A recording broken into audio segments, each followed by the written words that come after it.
Hello everyone, and welcome to the Ignorant Intellectual on Media. Today we're going to do another mixed haul. I have picked up some stuff. It's not a lot, so this shouldn't be a very long video. Like I said in my previous videos, I'm paying back a loan that I gave myself from my savings account to buy a computer a while back, and I'm almost done. I'm under $100, and I started off with over $1,000 that I borrowed. So it's been going pretty good, pretty quickly.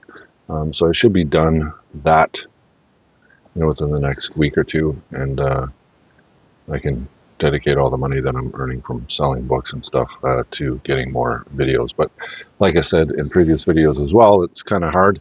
It's slowed down a lot because there's not a lot out there that I don't already have. So mostly it's upgrading from DVD to Blu-ray, or on occasion Blu-ray to 4K if you find a 4K, that kind of thing. So anyways, so I thought I'd got like 8 or 9 items. So this will probably be a pretty quick video, but I wanted to do a little spiel before I do it, and hopefully you'll humor me in listening. So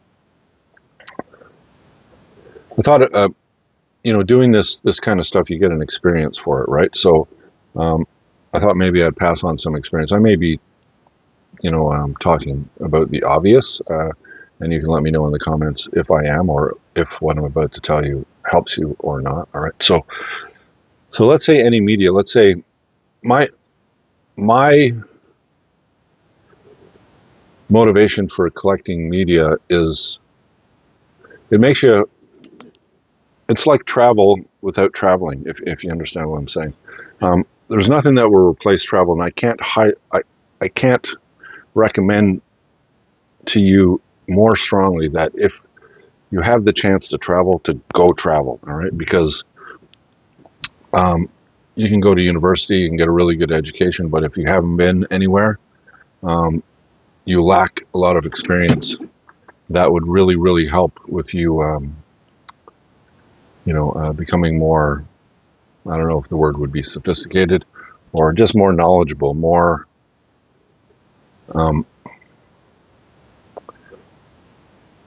okay, when you go to university, so when you go to university, the meaning of university is universal, right? So the reason why you go, at least the original meaning of it was, so that you go in and then you come out a universal man, or a well-rounded educational man. That's why when you go to university, you don't just study the main discipline that you want to study. They also get you to take stuff outside your core, right?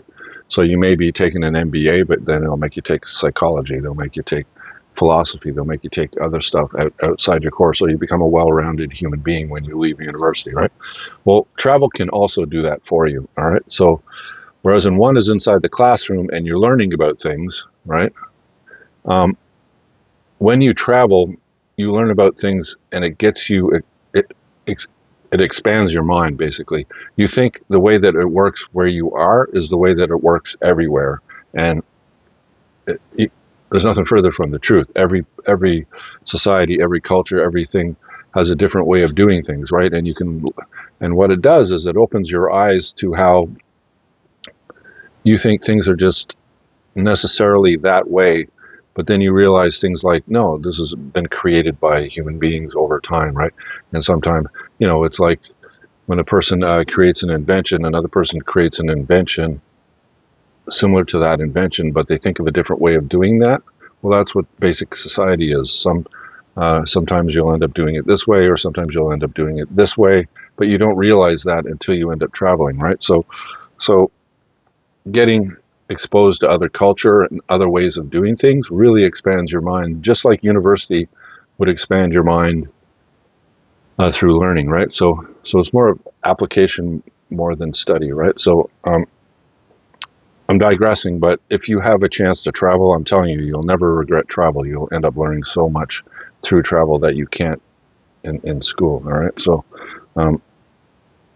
but pertaining to that, the reason why that I collect books, I collect movies, I collect music, right? I collect any type of culture.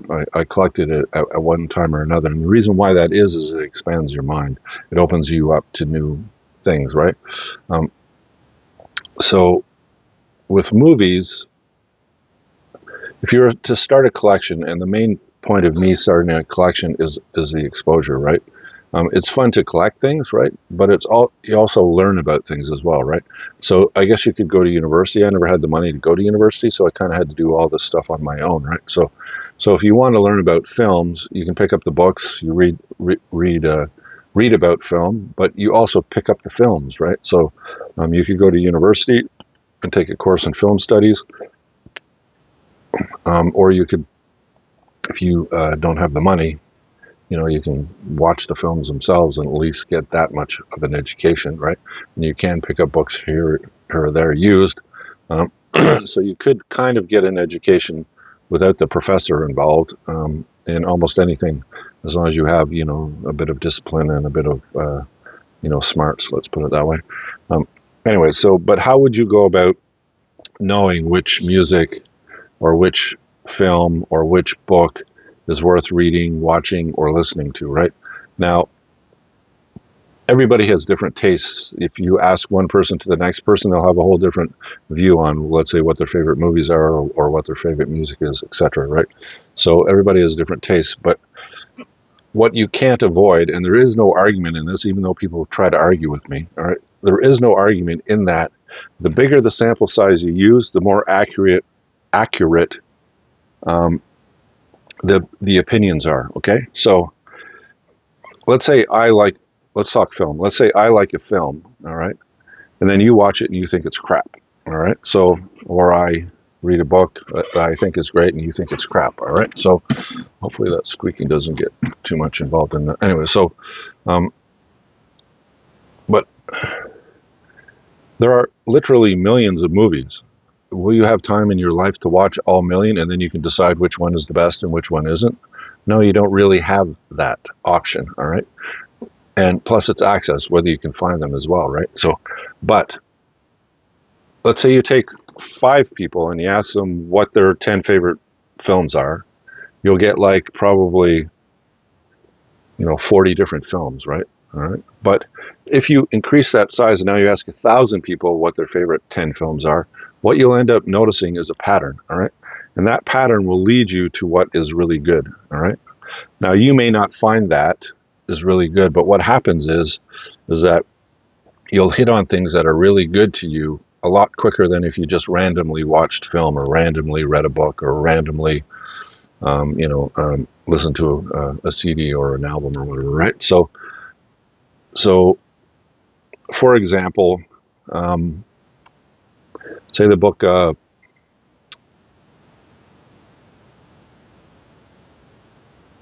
would be a good book? Well, we're really talking about film, so let's say a film. Let's say Rear Window by Alfred Hitchcock, all right? Most people that have watched that film think it's an extremely good film, all right? Now, there are some people that don't, right? But most people do. So you probably get, let's say, an 85 or a 90 people really like it and 10% don't, right? So if that is only 10 people, so 9 people like it, 1 person doesn't, that's kind of a small size. But if you have 10 million people, all right, and 9 million people like it, you understand, and only 1 million people don't like it, you have an idea that that film is probably really good, right? So that's what I did when I ended up doing. I wanted to be able to watch all the great films without being bogged down too much in films that aren't considered great, right? So how do you do that? In anything, what you do is you do a bit of research, right? So what you're doing is researching. You're picking up books. You're picking up things. What I like to do is I like to go to all the lists, all right? So I'll pick up, let's say, the 1,000 films you need to watch before you die, or let's say the IMDb top 250, or let's say a movie critic's top 100 film list, or you just grab as many of them as you can, right? From as variety of places as you can find them. And then what you do is you start looking, right? And you start looking to see which films kind of intersect with, okay, that film's on this list. Oh, it's on this list as well. It's on this list. It's on this list. My goodness, it's on almost every list, right? So that movie is probably a pretty good one, all right? So that's what I did. Now, how I did it with films was I just happened, there's a place on the internet. I'm not trying to plug it or anything, but it's what I use. So there's a place on the internet that's called rateyourmusic.com. And basically, it's been around for like 20 years. I got on that site early. I was one of the earliest people that ended up getting on that site. And what it was is basically it's a database of all the music, right? And what it does is allows you to upload music that isn't in the library yet or isn't in the database yet. But it also gives you a page, and what you can do is you can just basically start checking off albums that you have, and it gives you, it gives you a place on the internet, a library of your what you own, right? So that way, if you're traveling around, all you need is your phone. You don't need to have a list or whatever. You have it there. You can just go onto the website and check if you have it. You end up coming across an album, you go, I think I have that album, but let me check, right? And you check on your phone and you go, okay, I have that album, so you don't buy it. So it saves you from buying albums more than once, right? So, or movies or whatever. They have a movie section as well. So, and what they do is allow you, it's a rating site, so you can rate your music, right? Well, you can also rate movies, right? So, and in the top 5,000 movies, all right, it changes over time because as people vote, right? But you vote between 1 and 5 stars. And what happens is you end up getting a top 5,000 list of all the films that everybody, all the thousands of people that use the website think are good films. So you go on, you put on your library so that you know what you have and what you don't have, right? And then you can just rate it if you've seen it. So if I saw, let's say, Psycho, let's say I have that film, so I go and I punch in Psycho, and then I go, okay, that was an extremely good film, so I'm going to give it like 4.5 stars or whatever, right? Or maybe I'll give it 5 stars, all right? And then what happens is everybody's ratings of all the different films end up getting, compiled. And what happens is you have like a top 5,000 movie list or a top 5,000 music list, right? So you go on there, and you'll have ones that are basically normal font, but then you'll have ones that are bolded, and the bolded ones on them are like, that means it's a member of the top 5,000 club or whatever. So, and what you end up doing is you end up coming across films that are really highly rated, let's say on this site, or you could go on the IMDb and see that this film is like rated like 9.3 or something. Wow, that's a really high rating. That must be a really good film, right? So maybe I'll look for it and watch it, right? And it gives you an idea of where to go and what directors are good and so on and so forth. So I basically use that as a guide for when I'm buying it. Okay, so now that I've said that, for example, here's a film that I just found. All right, it's called The Cook, the Thief, His Wife, and Her Lover. All right, so basically this is directed by Peter Greenaway, and I don't really know much about Peter Greenaway. All right, so I know he's been compared to Kubrick sometimes, and this film is really highly rated on every website that you can think of. All right, so I thought, okay, and it stars Helen Mirren, who is one hell of an actress. All right, so that's another positive on it. But basically, this film is about a thief. All right, a criminal, and he's rich from his criminal behavior. And what he does is he ends up buying a French restaurant, a high-class French restaurant, right? And what he does is he starts frequenting this restaurant since he bought it for supper like almost every evening, right? And what happens is he's not a very, let's say, sophisticated gentleman that would usually, let's say, patron a French restaurant. And basically he's rude and belligerent and everything else, right? So what he ends up doing is scaring away the clientele. But he continues to go there, and they're continuing because he owns the restaurant, right? Now his wife, who does not like him very much, there is a patron that goes to that restaurant that she finds attractive, and he finds her attractive, and so they start having an affair behind the thief's back. He doesn't know about it, but before the end of the film, he finds out about it, and let's say some stuff starts happening. I don't want to wreck the film for you, but this is what I know of it, and it's a really, really good film. I watched it, but I haven't watched it recently, let's put it that way. You ever notice when you get older, you'll even sometimes watch a film that you didn't think you've seen before, and then when you watch it, go, I've seen this film before, right? So then other times you've watched the film and then you can't remember it, right?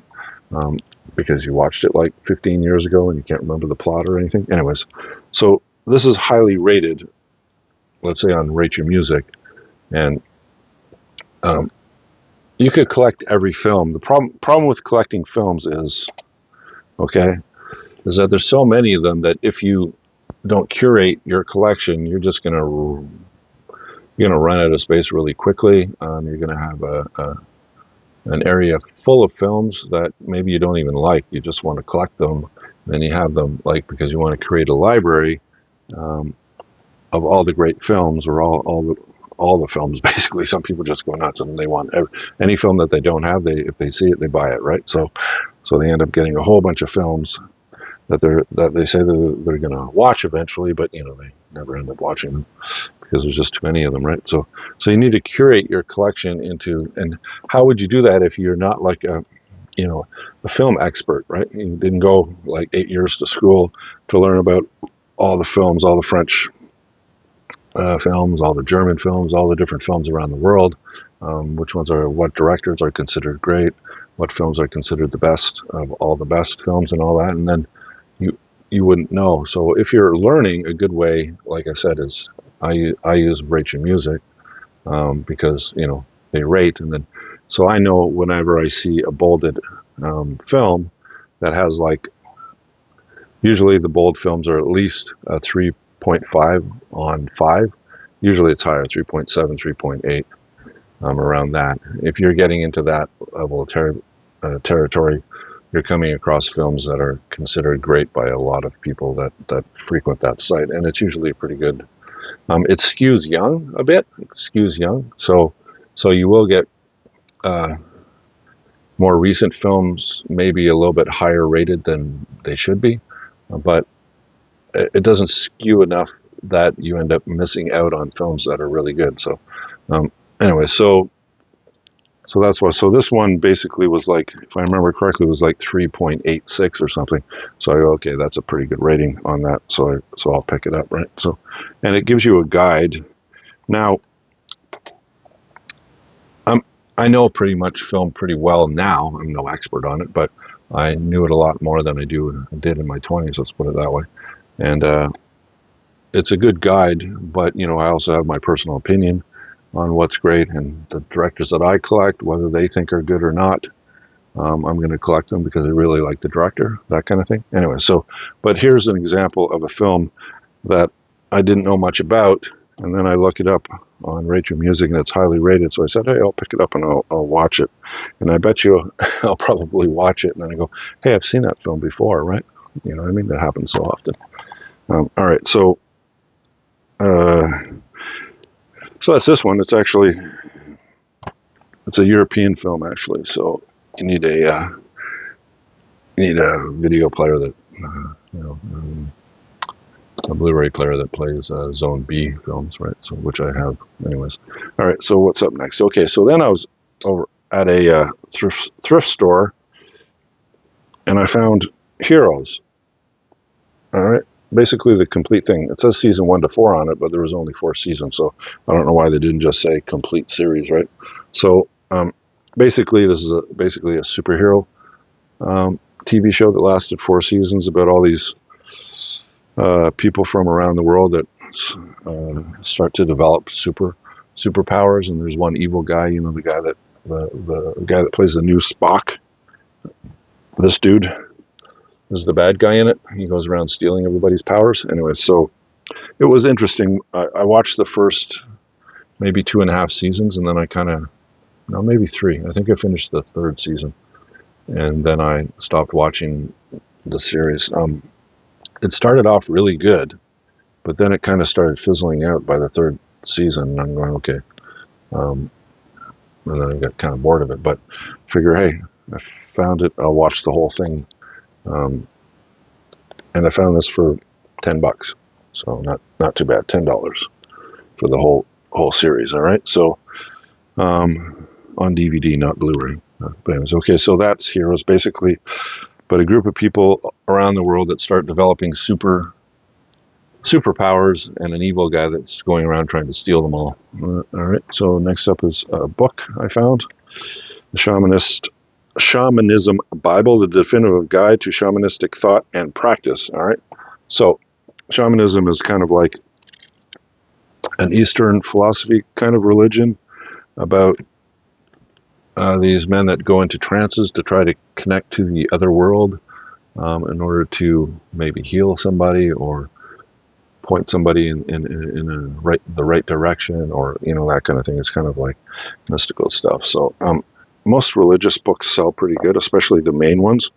I'm not sure if this will sell very easily, but I think it will. A lot of New Age stuff, and this maybe not.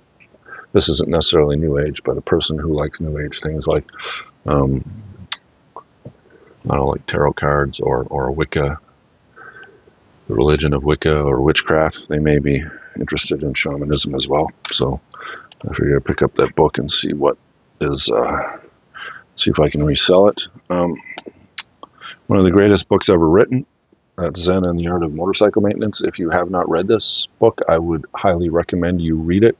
It will change your life. Extremely powerful book.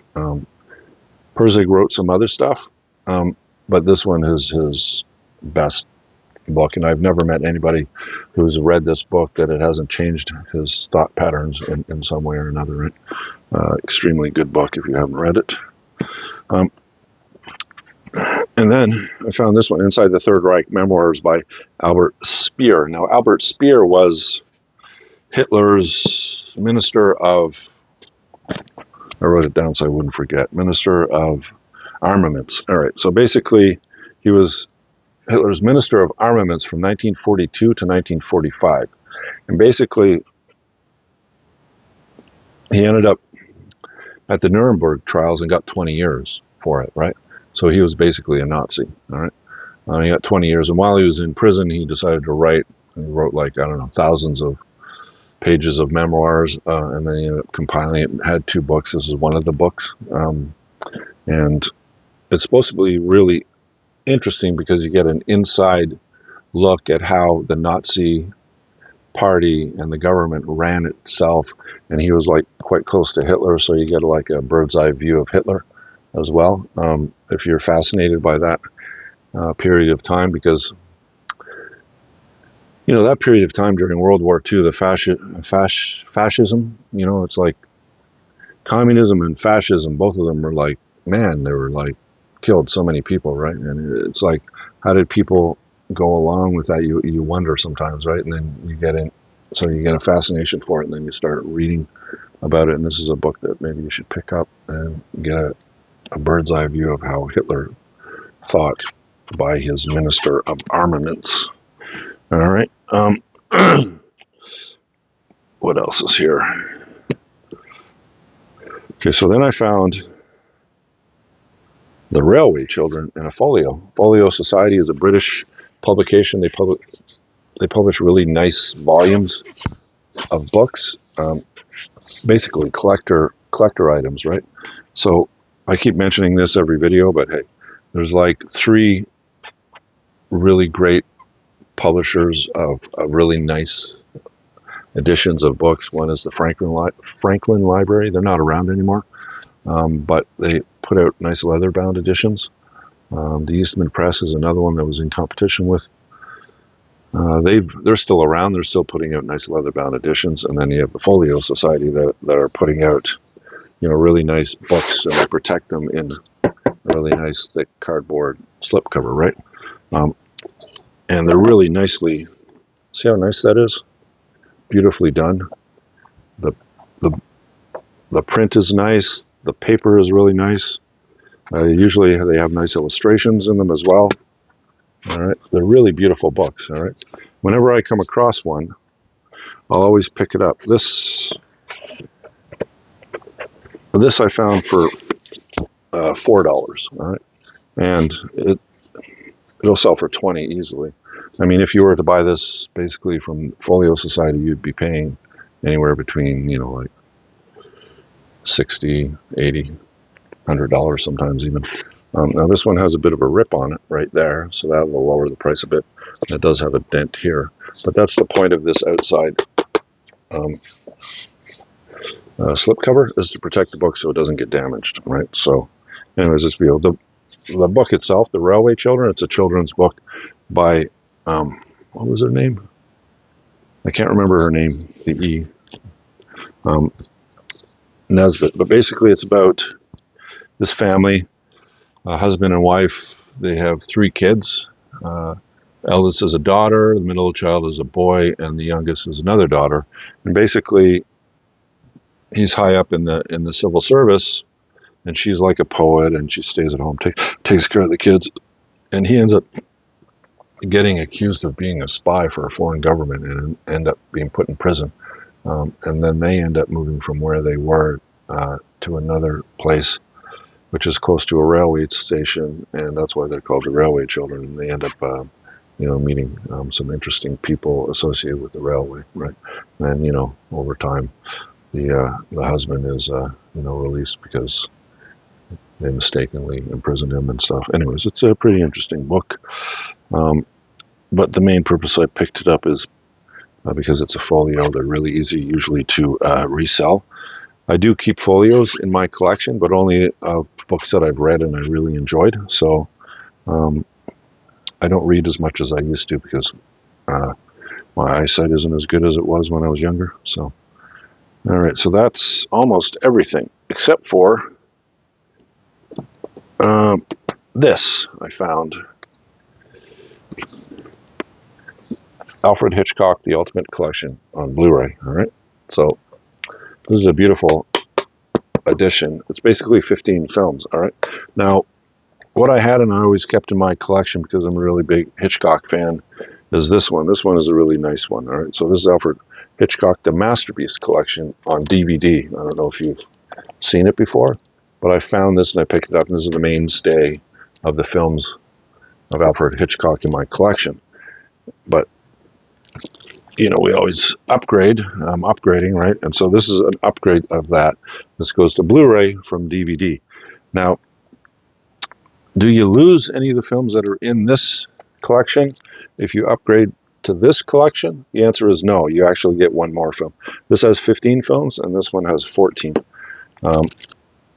And the 14 films that the DVD collection has are 14 films in here, all right? This one just has all those 14 plus North by Northwest, which the DVD version doesn't have, right? Okay, so it basically has 15 films. And it's a really beautiful, so you have a really nice box to protect it with, right? All right. And then you have a nice booklet, The Master of Suspense, all right? All right, so that's kind of cool. But what's really cool is how they put this together like a book. And usually, I'm not a really big fan of this book kind of style, like digipack kind of style of things, because what happens is they put the film in, they don't put it in a clamshell, they put it in a sliding sleeve, right? So you're sliding it in and out, and over time, it won't be surprising that you'll end up scratching it. Maybe something gets attached to the film when you take it out. And you put it in your Blu-ray player, and then you take it out. Maybe some dust or something gets on the disc, and then you slide it in here tightly, and it ends up scratching the disc. Now these are Blu-rays. DVDs are well known to be easily scratched, right? But Blu-rays tend not to be scratched as much, right? So you're a little bit more. You have a little bit more leeway, let's put it that way, when you're sliding things in and out, right? So basically, but what's cool about this is they have a sleeve for each film, and then they have the poster for each film, right? So it's kind of cool. So you have Saboteur, all right? Shadow of a Doubt, all right? Now each disc has the film plus a whole bunch of bonus features on that film, right? Rope, all right? Rear Window. The Trouble with Harry, and see how it's cool? It's got the poster, right? So, The Man Who Knew Too Much, Vertigo.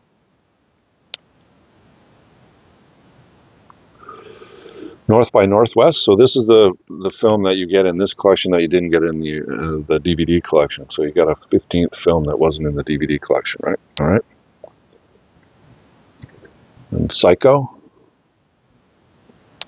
All right. The Birds.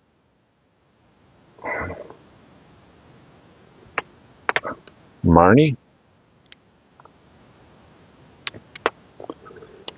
Torn Curtain.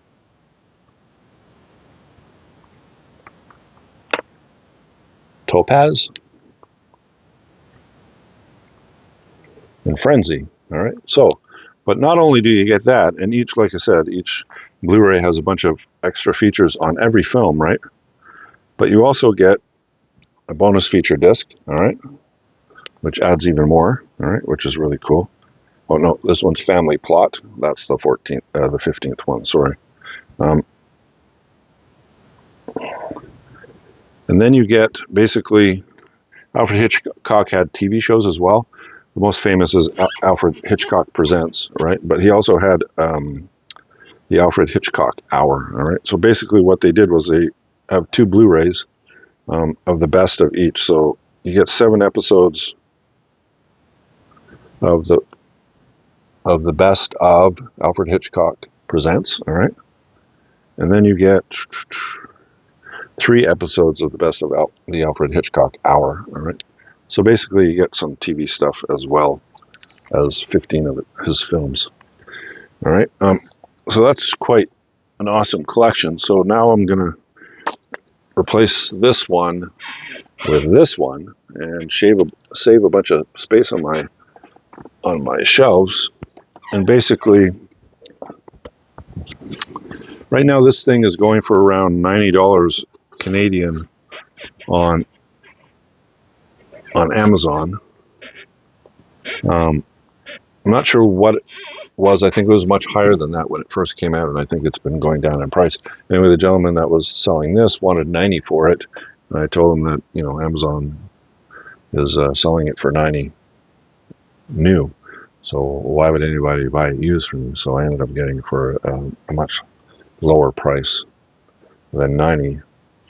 And basically, I should be able to sell this for almost what I sold this for, what I bought this for. So I'm just kind of replacing it. There'll probably be only maybe a $10 difference. So so I paid an extra 10, and I got this instead of this, right? So I'll end up selling this and putting this on the shelf, which is has much less of a footprint. Where did I put the box? Oh, it's already in the box. All right, so that's Alfred Hitchcock. Arguably, me, it's a toss-up, but I think the greatest director of all time. It's a toss-up, but I think it's either Kubrick or Hitchcock. I kind of lean a little bit more towards Kubrick, but you know, if you picked Hitchcock, how could you be wrong either, right? So, anyways, so that's everything, I think. Yes, it is. All right, and thank you for watching, and you have a great day. Think about subscribing. Leave me a thumbs up if you have the time, and I'll talk to you in my next video, and you have a great night. And bye for now.